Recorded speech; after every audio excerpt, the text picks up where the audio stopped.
Chapter 5. I walked back to my dorm, turning the weird events of the day over in my mind. I still had a ton of study to get through before dinner, but I also wanted to talk to Lucas. Hello. Brittany's head popped over the side of the bunk above mine. I jumped. No one ever slept on the top bunks if they could help it. These bunks were shoddy as hell. Being the cheapest option in the school, our dorm room stayed half empty. Even though it was an 8-person dorm, it had pretty much been just myself on this side of the room, and Polly and Ari on the other. They spent most of their time in the common room, so I rarely saw them. There's a spare bottom bunk. I pointed to the bed next to mine. I like it up here. Brittany swung off the bunk like an elite athlete. Ah yeah, well it's like this. I'm kind of uncomfortable with you sleeping above me. These bunks aren't real sturdy, and if you move in your sleep or something then, rather than explain, I wriggled the pole nearest me, making the entire bunk wobble and creak. Right, Brittany said. She grabbed her stuff and moved to the other bunk, staying on the top bed. That meant she could see me when I slept, which freaked me out so much that I'd need to scrounge a blanket to make a curtain, or I'd never get a wink of sleep. People watching me sleep freaked me out. Still, I guess she had to sleep somewhere. Brittany hooked her arm through mine. Let's go. Go. Go meet people. Hang out, that kind of thing? She wanted to hang out with people? On purpose. That went against everything I stood for. I don't hang out. My plans involve staying here, studying until dinner time, then coming back for more study. I didn't want to tell her about meeting with Lucas, because I didn't know her well enough to start blurting out secrets. That sounds like no fun at all. Brittany pouted.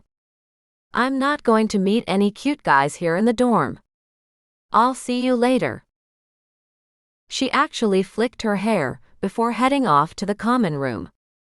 I thought of calling her back and warning her, but why put fear into her? She might make friends. She had the good looks and the perky personality to cut through their walls. Not that I was ugly, well, I didn't think so, no matter how many times I'd been called it. People who called me ugly always had something to gain. Just that Brittany had non-threatening good looks while I had a whole goth vibe going on. Unless I could be bothered tying it back, a curtain of black hair hung in my face, and apparently I snarled a lot. Once she'd gone, I jumped up and headed to meet Lucas in the stairwell, our usual hangout spot. No one else bothered with the back stairs when there was an elevator and a grand staircase. I'm going to kill you. Lucas leaned on the windowsill, scowling at me, making me show Brittany to the dorm. You needed a push.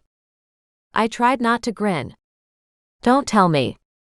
You couldn't even say a word to her when you got her alone. Lucas blushed. I sat beside him and put my arm around him. It's not so hard, you know. Just talk to her like you talk to any other person instead of building things up in your mind. He shrugged and asked me what Norton wanted. Nice change of subject, but I wouldn't push it, not now anyway. He wants me to tutor Ren.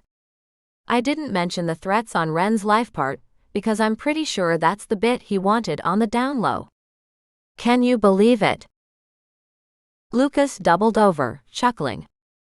You'd kill him. Yeah, I would. Or even worse, he'd kill me.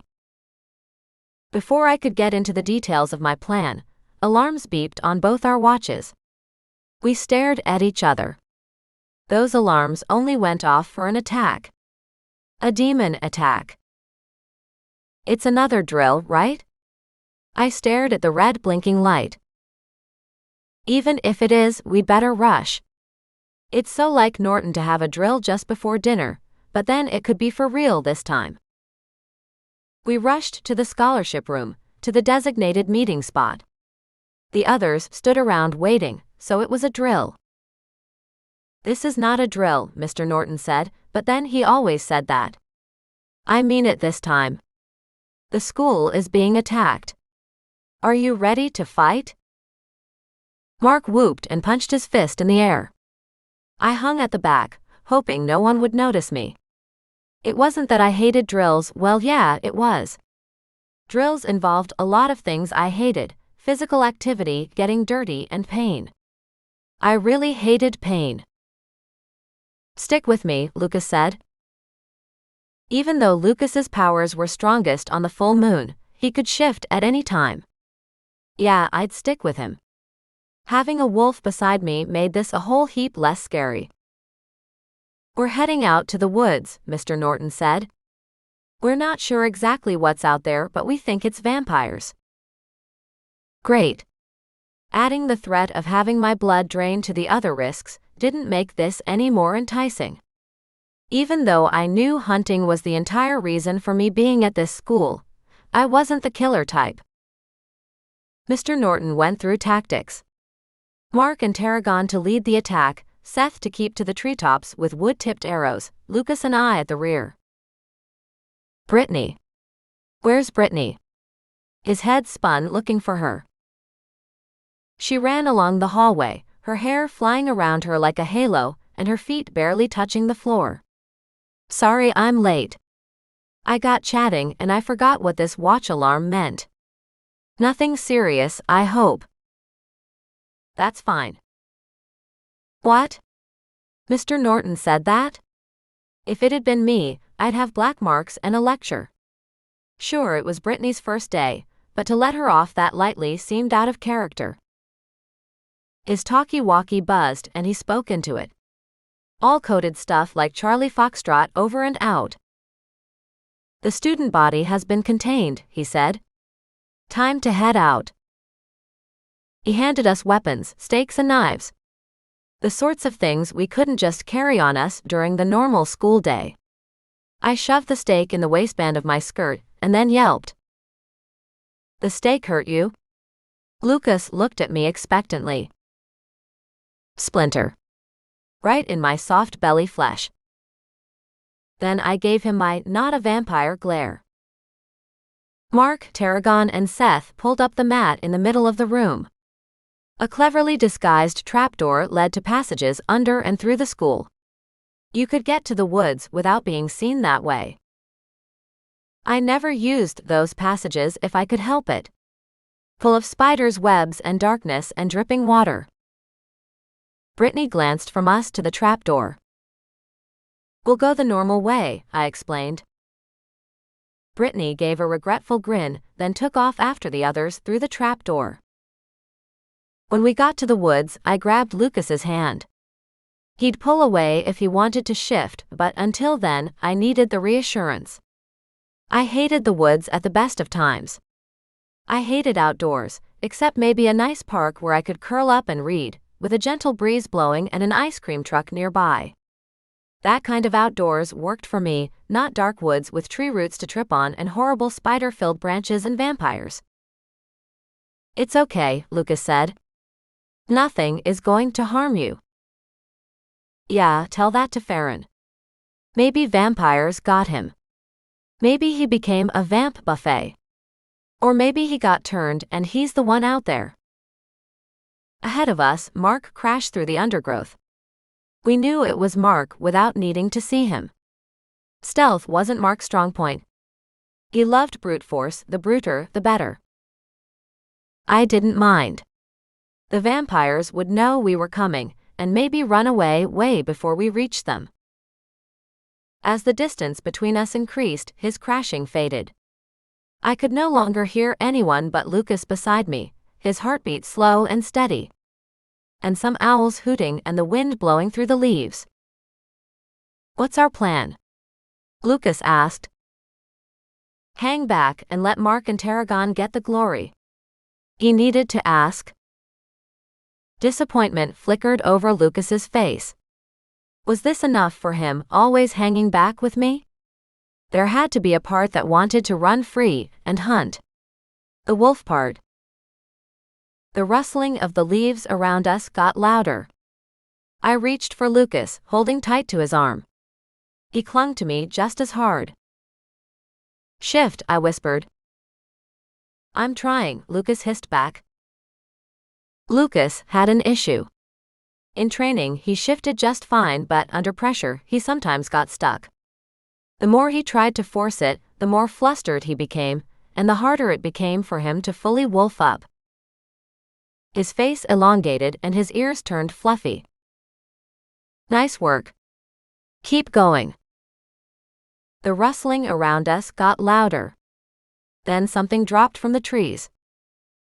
I screamed and ran. No freaky tree monster would get me today. Footsteps pounded down the path behind me. I pushed my legs faster and pumped my arms. My lungs burned, and I was pretty sure I would throw up very soon. A good hunter would stay and fight. I wasn't a good hunter. I glanced over my shoulder, wanting to know what chased me. The ground smashed into my face as pain shot up my leg. Damn it, I tripped. Something landed on me, hot breath on my neck. I screamed, sure I'd die. Drill's over. Mark climbed off me. Jerk. I punched him in the chest. Bollocky jerk. Lucas caught up with us, in human form but still with furry ears. Trust Mr. Norton to have us running around the woods until after dinner. All the good food will be gone now. We'll just have the dried out meatloaf ends. Lucas walked with me back to the scholarship room.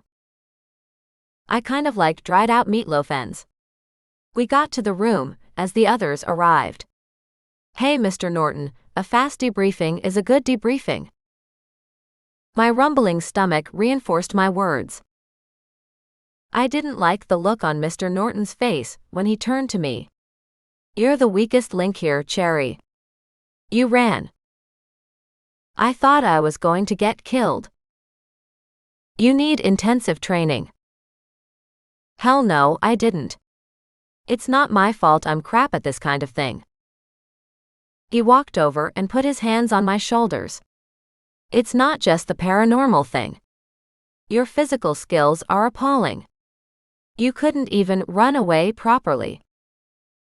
I half expected him to tell me to drop and give him 50, but he moved on to talk to the others. I thought that'd be the end of it, until he handed me a training schedule for the next week. A schedule that would see me dead. "Can human beings actually train every day?" I asked him. "I heard you need a recovery day in between. You have Saturday off. That's your rest day. You don't seem to understand. Your scholarship here relies on you having specific skills. Skills that help the school. You get 5 black marks for this. And Lucas, you need to work on shifting." That wasn't anywhere near adequate. "I hate him," I muttered to Lucas as we walked off. "He's doing this because I refuse to tutor Ren." It'd take more than an intensive training schedule to make spending time with Ren appealing. Much more.